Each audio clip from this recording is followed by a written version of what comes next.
Salam alaikum wa rahmatullahi wa barakatuh. Nous sommes toujours dans les leçons qui concernent la classe de la CM2 dans le manuel de petit matheux de la 5e année de l'enseignement primaire. Notre titre de la leçon, c'est les multiples et les diviseurs, les divisibilités par 2, 3, 4, 5, 6 et 9, de la page 34 à la page 37, c'est la séance de la correction. Passons à la page 34. Le titre, toujours, c'est sont les multiples et diviseurs. La première question, on considère le carreau comme unité de mesure de longueur. C'est le petit carreau qui est unité de mesure de longueur. J'observe les deux rectangles. J'ai compté ici 8 carreaux et ici 9 carreaux. Je multiplie les 9 par 8, ça me donnerait 70 petits carrés. Et pour le rectangle qui est vert, j'ai compté ici 12 petits carrés et verticalement 6 petits carrés. 6 fois 12 est égal à 72 carrés.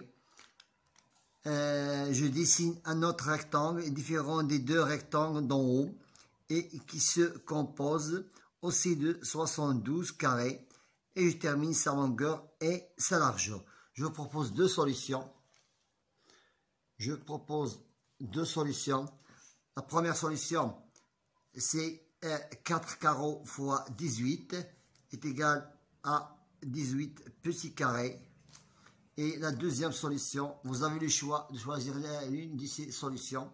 Et 3 petits carreaux, 3 petits carrés fois 24 petits carrés est égal à aussi à 72 petits carrés. Je complète et j'écris les diviseurs de 48. Sont des diviseurs de 48. 1 fois 48, 2 fois 24 sont des diviseurs de 48. 3 fois 16, 4 fois 12 est égal à 48. 6 fois 8, 48. Donc nous avons ici, je dois compléter les diviseurs de 48.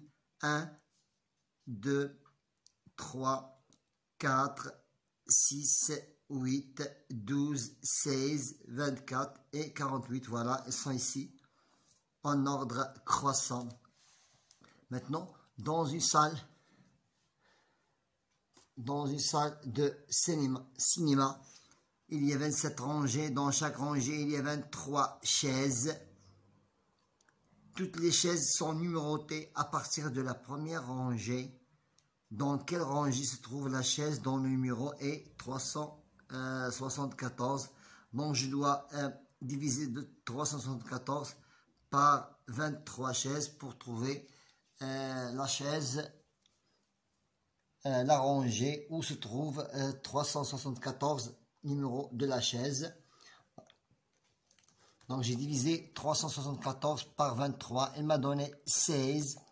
Donc 16 c'est la 16e rangée et il reste 6 chaises pour qu'on arrive à 374.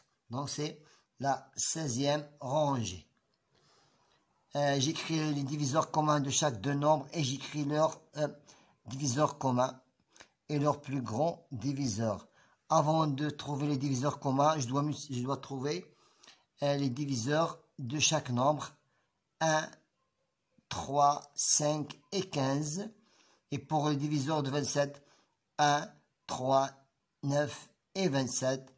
Les diviseurs communs sont 1 et 3. Et le plus grand diviseur commun, c'est 3. Pour le diviseur de 21, 1, 3, 7 et 21. Pour 35, diviseur 35, 1, 5, 7 et 31. Les diviseurs communs, c'est 1, seulement 1. Aussi, c'est le diviseur commun. En même temps, c'est le plus grand diviseur commun. Pour les diviseurs de 18, 1, 2, 3, 6, 9 et 18. Pour 24, 1, 2, 3, 4, 6, 8, 12 et 24. Nous avons ici les diviseurs communs, c'est 1, 2, 3, 6. Et le plus grand diviseur commun, c'est 6. C'est le plus grand diviseur commun. Parmi ces nombres suivants, j'entoure chaque multiple de 9. Pour que ce nombre soit multiple de 9, c'est si je cherche la somme de ces chiffres et divisible par 9. 7 plus 7, c'est 14. Non, ce n'est pas indivisible par 9. 7 plus 3, 7 plus 6, 13, non. 4 plus 6, 10, non. 7 plus 2, oui, c'est un diviseur. Je fais la somme de ces chiffres, c'est indivisible par 9. Divisible par 9, ou bien un multiple de 9. 8 plus 1 plus 0, c'est 9. Donc, c'est un multiple de 9. J'écris tous les multiples de 4. J'écris tous les multiples de 4 inférieurs à 30. 0, multiple de 4. 0, 4, 8, 12, 16, 20, 24 et 28. Les multiples de 6 inférieurs à 30. 0, 6, 12, 18, 24. Et toujours inférieur à 30. Les multiples communs sont des multiples communs. Voilà la question qu'on voit ici, c'est ce point-là. Donc les multiples communs sont 0, 12 et 24. Et pour le plus petit multiple commun, c'est de 6 et de 8, c'est 0. 0, c'est le plus petit multiple commun. Nous passons à la question suivante. Aminata possède 36 cubes. Il veut les poser sur des étagères pas rangées, mais il veut qu'il ait le même nombre de cubes par rangée. L'exemple qu'on nous a donné, c'est 3. 1, 2, 3, 4, 5, 6, 7, 8, 9, 10, 11, 12. 3 fois 12 est égal à 36. Mais nous avons choisi 4 rangées verticalement et 9 rangées horizontalement est égal aussi à 36. Pour le deuxième exemple, ils ont fait 2 fois 9. Nous avons choisi 3 fois 6. 3 rangées verticalement et 6 rangées horizontalement. Aussi, c'est 18. Ils ont choisi 2 fois 18 aussi.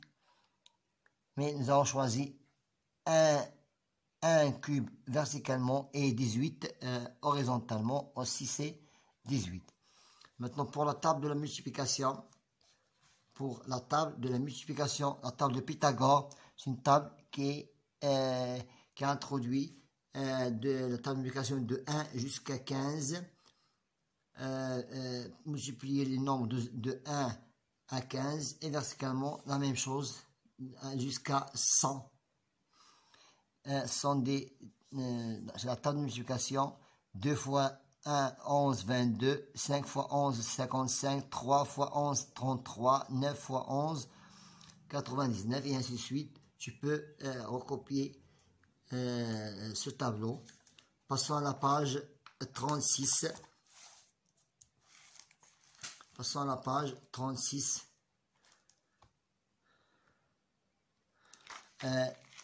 Je trouve les chiffres des unités de nombre de la table de 2. Tous les chiffres et tous les nombres qui sont multiples de 2 sont toujours pour unité 0, 2, 4, 6, 8. Ce sont des nombres pairs. Pour la question suivante, j'observe le chiffre des unités de nombre de la table de 5. À chaque fois qu'on trouve un nombre qui est divisible ou bien qui est un multiple de 5, est toujours pour unité 0 ou bien 5. Pour la somme de j'observe la somme de ces chiffres de chaque nombre de la table 3. Pour qu'il soit divisible par 3, c'est que la somme de ces chiffres est divisible par 3. j'observe la somme de chiffres de chaque nombre de la table de 9. Pour qu'il soit un multiple de 9, ou bien divisible par 9, il faut que la somme de ces chiffres est divisible par 9. Maintenant, la question suivante. J'entoure les nombres divisibles par 2 sont des nombres qui sont pairs. Pour unité 0, 2, 4, 6, 8, 14, 18, 46, 154 et 70. Pour unité, nombre pair. J'entoure les nombres divisibles par 5. On pour unité 0 ou bien 5. 60, 10 480, 5, 150, 150 et 10. J'entoure les nombres divisibles par 3. La somme de ces chiffres est divisible par 3. 27, 18, 15, 78, 534, 5, 3, 8. 8 plus 4 c'est 12. 9 plus 9 c'est 18. Donc ce sont des nombres divisibles par 3. J'entoure les nombres qui sont divisibles par 9. La somme de ces chiffres est divisible par 9. 18, 27, 72, 63 et 1053. 5, 3, 8, 9. Maintenant, je complète par un chiffre le nombre 4.7. Il était 4.7. Pour qu'il soit divisé par 3, 7 plus 4 c'est 11. 7 plus 4 c'est 11. J'ajoute un ici. J'ajoute un ici. Voilà. C'est 400. C'est 417. C'est 417. Je cherche toutes les façons possibles. Je cherche toutes les façons possibles. Ou bien, j'ajoute 7 plus 7, c'est 14. 14 plus 1, c'est 18. 4 plus 4, 8. Plus 7, 18. J'identifie parmi ces nombres celui qui est divisible par 9. Aussi, 7 plus 7, 7 plus 7, c'est 14. 14 plus 4, c'est 18. Donc, c'est indivisible aussi par 9. Je trouve le reste de la division de chaque nombre. Donc, 100 divisé par 9, c'est toujours après la virgule 1, 1, 1. Donc, le reste toujours 1. Et pour 200, c'est 2. 300, c'est 3. 400, c'est 4. 500, c'est 5. 600, 6. 707 et 800, c'est 8. Qu'est-ce que je remarque? Toujours, la division, elle est inexacte. La division inexacte. Maintenant, passons, je forme avec le nombre 4, 5 et 6 tous les nombres divisibles par 2. Voilà, sont des nombres divisibles par 2. Je n'ai qu'à laisser ici seulement les nombres pairs. Pour qu'ils soient divisibles par 5, je prends seulement l'unité est 5. Je change les dizaines et les centaines. Pour qu'ils soient divisibles par 3, c'est toutes les possibilités. Tu n'as qu'à changer la place ou bien le rang de chaque nombre. Tous les nombres divisibles par 9, c'est aussi les mêmes procédures. La même procédure, c'est pour 9. Maintenant, pour exercice 16, j'écris la liste des 5 premiers multiples de 2. 0, 2, 4, 6 et 8. Pour 5, 0, 5, 10, 15 et 20. Pour 3, 0, 3, 6, 9 et 12. 0, 9, 18, 26 et 27. C'est facile. Maintenant, passons à la page, à l'exercice 17. À l'exercice 17, j'écris la liste des diviseurs de 9. Donc, 1 fois 9 est égal à 9. 3 fois 3 est égal à 9. Sont les diviseurs de 9. 1 fois 12 est égal à 12. 2 fois 6 est égal à 12. 3 fois 4 est égal à 12. Ce sont des divisibles, les diviseurs de 9. 1 fois 15 est égal à 15. 3 fois 5 est égal à 15. 1 fois 24 est égal à 24. 2 fois 12 est égal à 24. 3 fois 8 est égal à 24. 6 fois 4 est égal à 24. Ce sont les diviseurs de 24. Maintenant, je complète chaque phrase avec un des mots suivants. Diviseur, multiple, divisible. Donc, 12 est un multiple de 6. Si je multiplie 6 fois 2, ça me donnerait 12. 6 est un diviseur de 12. 6 fois 2 est égal à 12. 12 est divisible par 6. Et le quotient est exact. Exercice numéro 19. Je complète chaque nombre avec un chiffre pour que le nombre soit divisible par 2. Toujours les unités qu'ils soient les nombres pairs. 0, 2, 4, 6, 8. Pour 3, la somme de ces chiffres est indivisible par la somme de ces chiffres et est un diviseur de 3. Ou bien c'est un multiple de 3. 7 plus 2 plus 0 est égal à 9, donc divisé par 3. 384 est divisé par 3. 8 plus 4 est égal à 12. 8 plus 4, 12. 13, 14, 15. 15 est indivisible par 3. Pour 4, les unités et les dizaines sont divisibles par 4. Les unités et les dizaines sont divisibles par 4. Et 64 aussi, c'est indivisible par 4.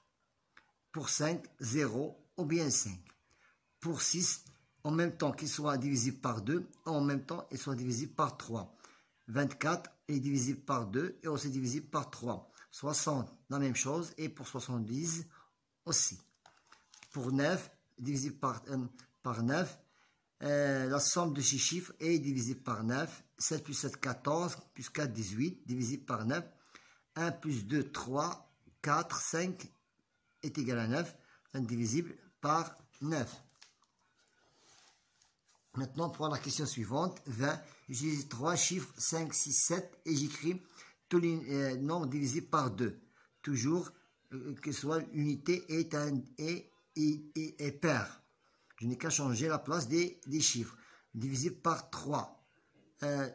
Je fais n'importe comment, mais que soit la somme est égale à 7 plus 13 plus 5, 18. Sont divisibles par 3. 5, toujours l'unité ne change pas, c'est 5. Et je change les places des deux autres chiffres. Pour 9, j'écris n'importe comment les chiffres, mais leur somme est égale à 18. Pour la question suivante, la question 21, est-ce que la fermière peut ranger 38 œufs dans des boîtes de 9 en remplissant toutes les boîtes? Pourquoi? Ce n'est pas, donc 38, ce n'est pas indivisible par 9. Et nous avons trouvé 4 boîtes et il nous a resté 2 œufs. Donc 38, ce n'est pas indivisible par 9, car ce n'est pas un multiple de 9 aussi. Pour la question suivante, est-ce que Mamadou peut construire des tours de même hauteur en empilant d'un côté du cube de 5 cm d'arête et d'autre côté de cube de 9 cm d'arête? Oui, puisque 9 fois 5 c'est 45, donc je peux poser 9 cubes l'un au-dessous de l'autre. 9 fois 5, 45, ou bien 5. Je dois multiplier par 9 cubes. Et ici, je dois déposer seulement 5 cubes. Et le résultat est le même. J'entoure les nombres divisibles par 4. En même temps, leur unité et leur dizaine sont divisibles par 4. 4, 8, 112. Pourquoi? Parce que l'unité sont divisibles par 12, par 4. 320 unités et dizaines divisées par 4. 16 aussi et 124 aussi.